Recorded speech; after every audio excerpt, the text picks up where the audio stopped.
We're live. Bismillah ar-Rahman ar-Rahim. Alhamdulillahi Rabbil Alameen. Wassalatu wassalam ala Sayyidina Muhammad wa ala alihi wa sahbihi ajma'in. Assalamu alaikum, everyone. May peace be upon you. This is Edward Ahmed Mitchell from CARE National, welcoming you to today's episode of the Daily Dose. Thank you all so much for joining us. We hope, as always, that you are doing well and staying safe. Today, inshallah, we're going to be discussing a topic that has been on the minds of many people this week, which is how, if at all, can we reform police departments? Should we reform police departments? Do we need to defund police departments? Do we need to abolish police departments? What does it mean to defund a police department? We're having all these internal discussions within activist circles, within community circles, and obviously within the media and at the political level. So inshallah, we want to break this down and really analyze what are the different ideas that are out there in terms of reform, defunding, abolition. What are the debates? What are the different positions? So we understand what these phrases mean, what these words mean, what the different ideas out there are. And then inshallah, we can work together to try to figure out what the best way forward is, following the guidance of our Black community leaders and organizations inside and outside the Muslim community. Before we welcome on our guests to discuss and analyze that issue, I want to note that today, June 12th, is the anniversary of the assassination of Medgar Evers, who many of you know, a civil rights leader based in Mississippi. He was an advocate of voting rights for African Americans, also a war veteran, fought in the Battle of Normandy. And on the night that President John F. Kennedy delivered his speech, pledging to support civil rights and introduce a Civil Rights Act, Medgar Evers drove back home late at night.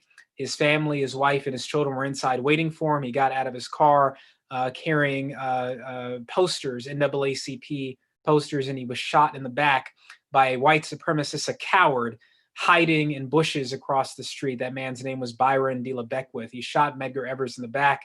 Medgar Evers, even though he had been shot through the heart, he stood up and he walked 30 feet trying to get back to his family, and then collapsed, and his family came out to assist him. He was taken to a hospital, an all-white hospital in Mississippi that initially refused him entry because he was Black. And eventually his family pressed, identified who he was, and the hospital let him in, and he passed away, within an hour. And then many of you may know that the man who killed him, Byron De La Beckwith, a member of the White Citizens Council, a white supremacist or racist, went on trial twice in the 1960s and was let off due to mistrials. All white juries could not reach a verdict, and he lived free for 30 years. And during that 30-year period, he bragged about having killed Medgar Evers. He bragged about his racism. He tried to kill someone else. He attempted to kill a Jewish civil rights supporter, and was stopped and arrested and went to jail for 3 years for that in the late 1970s. And finally, in the early 1990s, his case was reopened. A new trial was initiated, and he was found guilty by a jury of 8 African Americans and 4 white Americans from Mississippi. And he spent the next 7-8 years of his life in prison before he died of old age. I tell you that story because it's very recent. That story only came to an end with the death of Byron De La Beckwith in 2001, and what Medgar Evers fought for, the causes he fought for, the problems that he fought to solve, continue to plague us to this day. So even though that one story may seem to be over, it still continues. We're seeing it right now on the streets of our cities all across America. So on this day of June 12th, the anniversary of his assassination, we pray that Allah comforts and guides his family members who remain alive and with us. And that Allah guides us to carry on the legacy of good work that he pursued and advanced in our country. With that, I want to invite on our first 2 guests to talk about carrying on that work, to talk about carrying on that legacy of addressing racial injustice in this country. And specifically, of course, today we're going to talk about the issue of policing reform. I want to welcome on Mortaza Khwaja, the Legal and Advocacy Director of CARE Georgia. And I want to welcome on Aliza Kazmi, who is the Advocacy Manager of CARE SFBA, that's CARE San Francisco Bay Area Chapter. Assalamu alaikum to both of you. Welcome. How are you doing, Mortaza? Wa alaikum assalam, Edward, and assalamu alaikum to everyone joining. I'm doing well. It's been quite a busy couple of weeks, but I'm doing well. Looking forward to this conversation and speaking with you and sharing hopefully some passionate discourse on an issue that's really at the forefront of the national discourse right now. Thank you. Yes, absolutely. Aliza, how are you? Assalamu alaikum. How are things going on in California? Walaikum salam. Well, it's definitely a historical moment. And I think that, we are all here on the ground just trying to stay connected, but, also physically safe in light of the pandemic and just having really good, important, and difficult conversations. So I'm glad to be a part of this one. Thank you so much for coordinating and inviting us. Thank you. Yes, absolutely. Thank you so much. So, look, what we want to do today, inshallah, is focus on this issue of addressing racial injustice through policing reform, policing change, revolutionizing perhaps the way police do business, or even the discussion of abolishing police reform. We want to analyze what are the different ideas out there. As you all know, CARE is currently, we have established a task force on anti-Black racism. We are harnessing the wisdom we have, the experiences we have from CARE leaders around the country to figure out how we as an organization are going to help advance this movement to combat and end anti-Black racism, including through policing reform.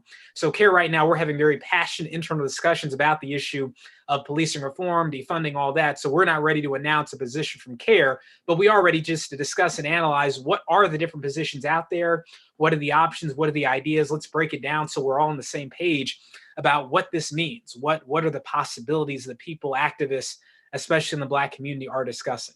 So Mortaza, you're a member of the policy committee of the task force on anti-Black racism.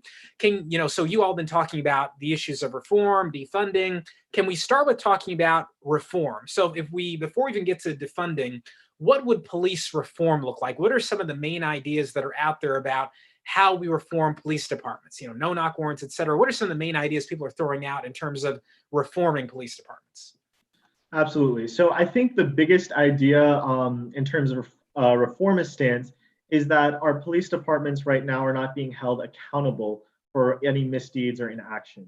As you stated, CARE hasn't had a position, as we're navigating this space, it's important that we continue to hold institutions that hold power accountable for their decisions. So one of the things we've talked, or a few of the things we've talked about, is establishing community review boards. These are made up of civilians, and in a lot of places they would have attorneys, sometimes criminal defense attorneys, because those are the ones with the experience of cross-examining law enforcement to oversee investigations on police use of force, as well as any other police conduct that might come under misdeeds. Ending no-knock warrants, police would have to, instead of just in the Breonna Taylor case where they used a battering ram to enter without announcing themselves and shot an innocent woman, I don't know how many times, this would make sure that they would have to announce themselves. We also are calling for ending foreign police training. So in Georgia, we have something called GILEE, which is the Georgia International Law Exchange, Enforcement Exchange. And what this does is it sends our local police force to foreign countries, many of whom who have human rights violations. And Edward, I know you worked on this report with us. These are countries who are police or who have human rights violations that our local law enforcement is learning from, a lot of times from their military forces, which then is reshown back here in their tactics, whether that's broken windows policing, the militarization of police. Those are all things we've seen. So these are things that come under police reform, as well as banning the box on employment applications, increased reporting on use of force incidents. Right now, when there's a use of force, in most states, it goes to their Bureau of Investigation. In Georgia, that's the Georgia Bureau of Investigation, who later hands on that file to the local DA's office. Those on a reformist stance say that an independent body that has more separation in both proximity and scope, meaning the local DA works directly with the law enforcement officers they're meant to prosecute. So even if they're not explicitly biased, we'll have an implicit bias, an implicit partisanness towards the officers, and a bias in favor or a bias against those that they're actually supposed to be protecting here. So this is calling for an independent review board, whether that's the Department of Justice on a federal level or the state attorney general's office, because then there is that separation. There's quite a few other things, but these are just some of the main types of positions we've thrown out. Thank you, Mortiza. And Eliza, how about out in California? I mean, Care San Francisco, you all have been at the forefront of so many social justice movements, including issues related to police reform. What are some of the reforms you all have fought for out there, are fighting for? What are, in terms of the reform discourse, what are some of the main ideas that are out there in terms of the possibility of reforming the police?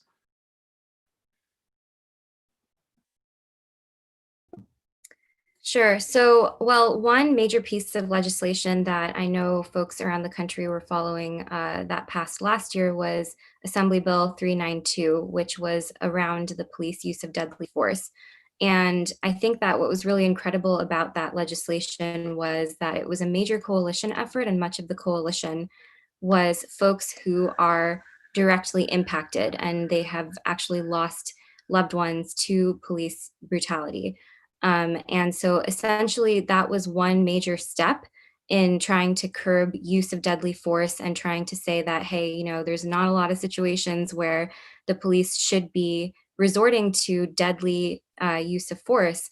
And I mean, honestly, though, I think that it's not really a secret that there was a lot of lobbying and advocacy also on the part of the police association. And to some extent, and this is just my experience, I actually have some background in public safety legislative advocacy from a previous job, that this is a very powerful institution. The institution of the police is a very powerful institution. And whenever you have these conversations, policy conversations around reform, you're inevitably, inviting them to the table because they're the subject of, what's being discussed to be reformed. And so as much as we have been active in efforts like AB 392 and ongoing, I know that there's conversations happening this week with our legislative team, including Samina, who I work with closely in our office, on a new bill that would prevent officers from putting pressure on the carotid artery, because that is what happened in the case of George Floyd and his murder. So, again, I think that alongside what Murtaza was just sharing about trying to establish greater accountability, it's still operating in a framework of assuming that, there are certain situations where the police need to use force, and trying to establish policy to break down when that's appropriate or not. And how much does that, my question has always been, and I know a lot of advocates are always asking, well, how much does that actually take into account the fundamental, the history and the purpose of the police institution and its origins as, being overseers on plantations to, continue to force people who were enslaved to submit and to essentially not be human, because they weren't seen as human, they were seen as chattel and labor, and so I wanted to just say that alongside our continued work with that coalition of AB 392 is definitely a major one. And then there's also other policies such as the constitutional amendments around free the vote and opportunity for all, which are not specifically about policing, but we're continuing to work really hard on those policies as well, because we know that this is a very intersectional issue. And trying to combat police brutality and anti-Blackness and white supremacy, it involves looking at all institutions, not just policing. Yeah, thank you. And thank you so much for at least making that point about the issue of slave patrols and the very earliest origins of some police departments. It's also something that's disturbing and important to keep in mind.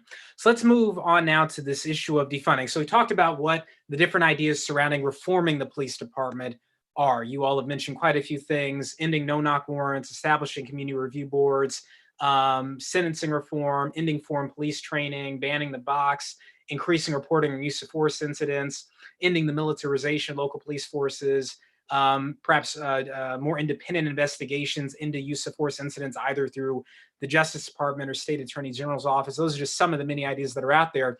But now let's talk about this issue of defunding the police. So this is, a phrase that's become a political hot topic.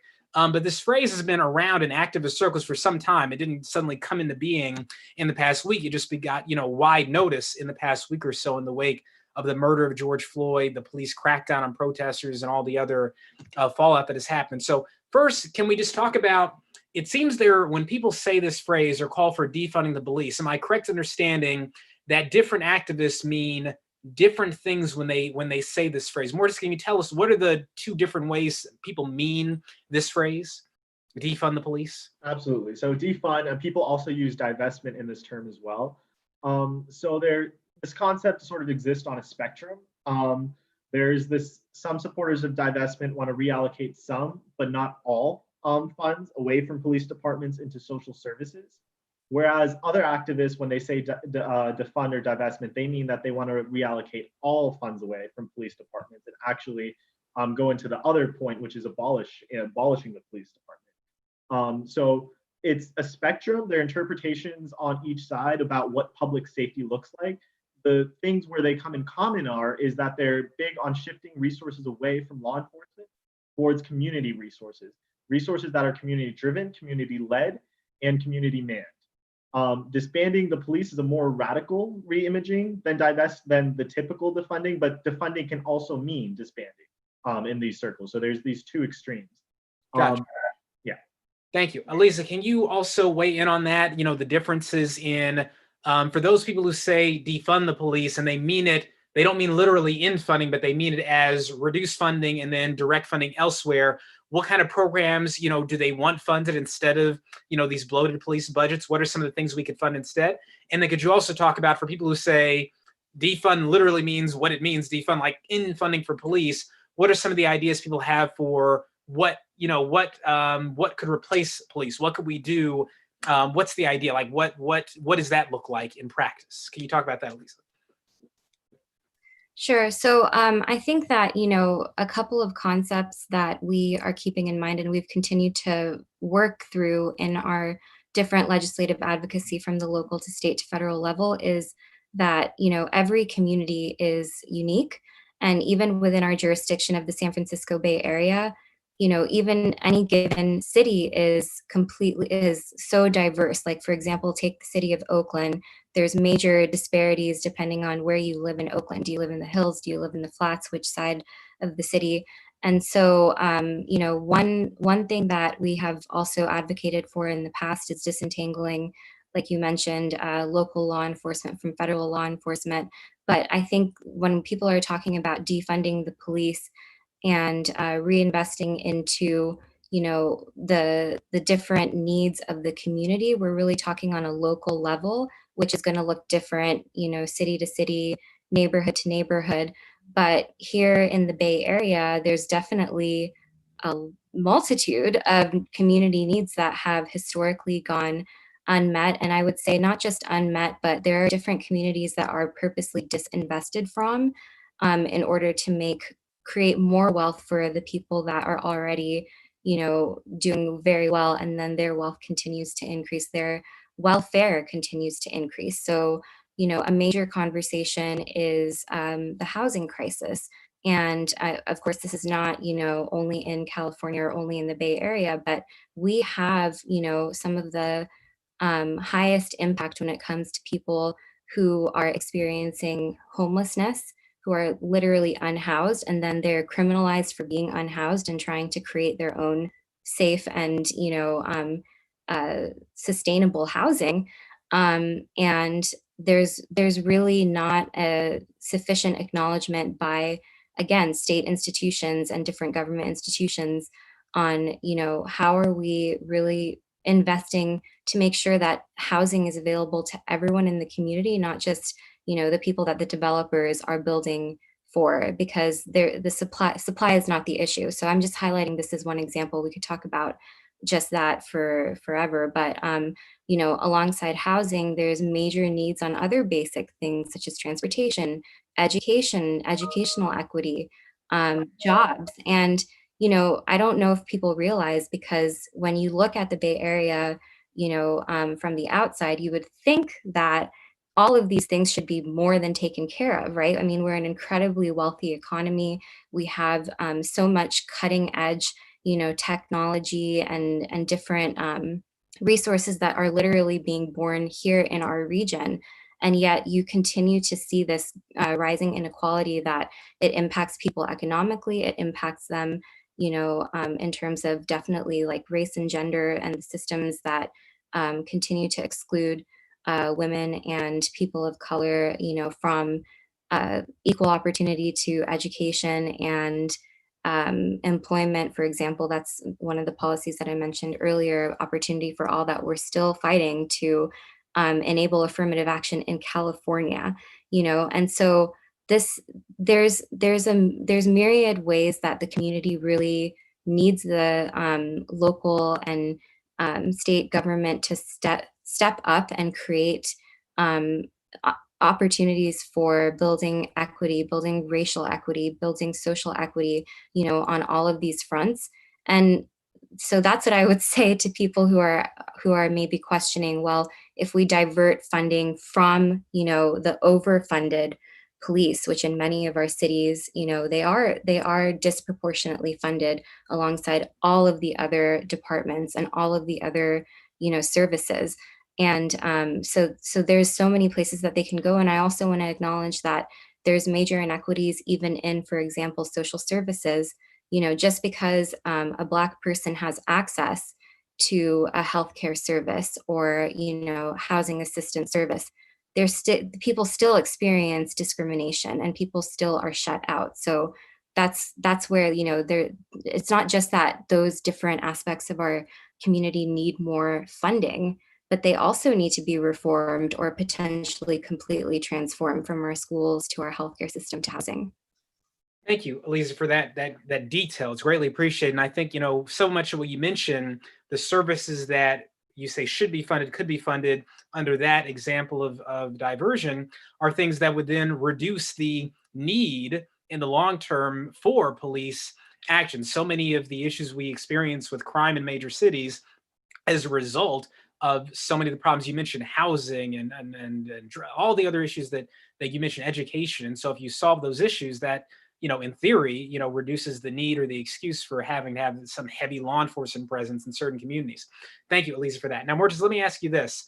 Some people say, okay, fine, if you reduce the budget for police departments, or if you abolish the police, or whatever, in either scenario, the counter argument is, well, then, people are going to be more in danger. Like, how do we stay safe if we don't have police officers, or if we have reduced budgets for police officers? What do activists say in response to that? For example, if you are reducing budgets, how do people, still stay safe? And if you're completely defunding the police altogether, how do you stay safe? What do activists say in response to that kind of question from people who are concerned? Absolutely. And I think the first thing to acknowledge is this acknowledgement of something that Eliza brought up earlier, is understanding the system of policing and where it came out of. A lot of times we'll see white activists say that the criminal justice system is broken. But what you hear Black activists say is this criminal justice system is working as it's intended to do. That the system isn't broken, it disproportionately affects and incarcerates and prosecutes Black Americans by design. And part of that is the whole system of policing in the South was brought out of these slave patrols. So that's the first thing that we have to acknowledge, that the system right now is skewed for that purpose. So in terms of being mindful of public safety, there would be a reallocation of resources. There wouldn't be like, there's still this money that went into police that's going elsewhere. So these would go into crisis intervention teams that are, again, community-led, community-driven, and community-manned. And it's not a one-size-fits-all scenario. So if there is someone who's facing a mental health crisis, as in Georgia, we had a case of Shukri Saeed, who was attacked by police and shot 6 times by police in the midst of a mental health crisis. Instead of calling police, you could call a number where you have trained mental health professionals who are trained in mental health de-escalation and who would be able to give her the support and medical attention she needed. If it's a case of armed robbery, if there's a neighborhood that's been plagued by armed robbery, even in violent criminal cases, you would call a task force that's trained in de-escalation. And they not only are they trained in de-escalation, but also in disarming. So this is a crisis intervention team that's informed on disarming and de-escalating conflicts. If it's someone, a situation of homelessness, as you mentioned, this is investing money and resources by the city or by local municipalities into shelter, into food, into water or healthcare for those that need it. So the basic understanding under this abolitionist approach is that accountability is understood as a community issue, and the entire community is a part of this. This isn't about the state holding an individual accountable when there's a crime. This is about the person being held accountable by the community and also by the victim of the crime. So right now we live in a system of supposedly rehabilitative justice. So incarceration is technically a form of rehabilitation. And I think most can agree that's not an effective form of rehabilitation.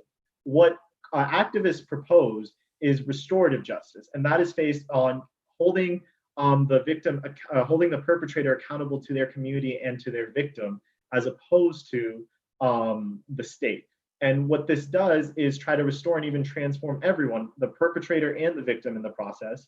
And we see this in indigenous communities and also in some other countries as well, where there's this restorative justice approach as opposed to a rehabilitative. Thank you, Marta. That's great analysis. Can we, Elisa, can you jump in there and tell us, again, we're trying to analyze the different ideas that are out there, the options. Can you analyze for us, what does restorative justice look like? Because many people would say, look, there are robbers, there are serial killers, there are rapists, there are, people who are dangerous and violent, and it's just their human nature. There are always people who do bad things until the curtain falls in this place, and they're not going to respond well to a community intervention. You may need to confront them with some force. So how, what does restorative justice look like in a community? How can you analyze for us how it would work and kind of address those concerns that people raise? Please, Lisa. Yeah, absolutely. So, and thank you, Murtaza, because I think, one of the things that Murtaza just touched on is that we have examples that, this can work, and it does work. Maybe it doesn't happen as much in our country and in our communities, or maybe it does happen, but those stories aren't told, right, on a broad scale. But we know that people have been managing their own crises and managing their own conflict since the beginning of time, right? And I think that the distinction that often happens is, are we talking about violent crime and violent offenses, or are we talking about nonviolent? So that's one huge part of this, right? Is that how much do the police ever really help in situations where the offense that's happening or the harm that's happening is nonviolent, right? Because the police, again, it's an institution of power and control. And if you look at the fundamentals of conflict from the perspective of combating domestic violence and sexual assault, which I have experience in from a previous job, it's violence and conflict are all about power and control. So again, like what we've been talking about, we need to acknowledge the power and control, the way that power and control works in our community as far as capitalism, patriarchy, anti-Blackness, all of it, and how that manifests in people's day-to-day lives. So restorative justice, what that does is it takes a situation, typically after, not typically, but a lot of times, I think in the context that we're talking about after the harm has occurred. So let's say that harm has occurred, someone has been physically hurt or something else, some other harm has occurred. So in restorative justice, you bring the impacted person to the forefront and you ask them, what has happened, and how has it impacted you, and what can be done to make it right, or what can be done moving forward, from your perspective. And that's going to vary widely. I mean, there's many survivors or victims of, for example, domestic violence and sexual assault that they don't want the person locked up. That could be their children's father, that could be their provider, and it could actually destabilize their situation further to just have that person put in cuffs and taken away and, gone indefinitely. And so restorative justice, again, it does what so often our, police and different government institutions, they're just not designed to do this. It's not to say that none of them are doing it, but typically what they don't do is actually ask the person who's impacted, what do you need? But the other part of restorative justice is also prevention, right? And looking at, okay, what are the conditions that tend to create harm, that tend to create violence? instability in our communities. And a lot of people will agree that we know what we need as a community. We need our kids to be getting a world-class education. It should not be determined by, how much your parents make or where you were born and where you're growing up, what part of town you live in. It should be, everyone should be getting those opportunities to grow and thrive from, infancy throughout their life. And that is just not the case because there's these inequities. And so I know one concept in these conversations that the movement for Black Lives promotes is, again, community control, where at the local level, folks can come together. And I see this as part of, transformative justice, which I think is related to, but distinct from restorative justice, where you're starting at the root, and you're not waiting for things to destabilize. You're saying, we know what destabilizes our community. It's having these different issues around housing, employment, education, healthcare, and so on. And so what do we need to do to create conditions where everybody can feel safe and can thrive, and where we don't need to resort to harming ourselves or each other? And that's definitely a big part of it. Thank you, Elise. Thank you for that detailed analysis. Greatly appreciated. It's 3:33, so we have to wrap up, but I want to know something you said that I found very interesting. Not only helping us understand the delineation between how restorative justice works when you're dealing with violent crime versus nonviolent crime, two very different things, but also you mentioned the emphasis on the needs of the victim, right? That crimes are not just crimes against the state under this concept, but actually crimes against the victim, and therefore you consider what the needs of the victim are and what the feelings of the victim are. And it struck me because obviously within an Islamic framework, if you look at the ancient Islamic rules of justice, there's also great emphasis placed on what does the victim of a crime want, even allowing a victim to forgive in some circumstances the crime that was done to them, or for the person to rehabilitate whatever loss they caused to the victim and then carry on with their life. So very interesting subject. I think we as Muslims and perhaps bring an interesting perspective to in America, and also a very interesting perspective for all of us to consider as we analyze these issues of reforming the police versus defunding the police, and the two different things that means, and also the issues of restorative justice. There's so many things we have to understand, analyze, and inshallah, hopefully we will all help advance justice, whatever that looks like. Thank you so much, Eliza. Thank you so much, Mortaza, for the work you're doing in San Francisco and in Georgia. And thank you for joining us on today's episode of the Daily Dose. We hope to talk to you all again very soon, inshallah. Assalamu alaikum to both of you. Wa alaikum assalam. Thank you for having us. Thank you. And to all of you, thank you so much for joining today's episode of the Daily Dose. We hope you, again, are staying safe. As you may have noticed, it seems that infection rates are spiking of COVID-19 in some states where reopening has occurred. So we encourage you just to continue to be safe and cautious. May Allah protect you and your families and grant healing to everyone sick, and grant maintenance to all those who are healthy. And again, on this day, June 12th, we remember the family of Medgar Evers. We pray that Allah grants them comfort and guidance and allows us to carry on the positive work that he died doing. Thank you all so much. Assalamu alaikum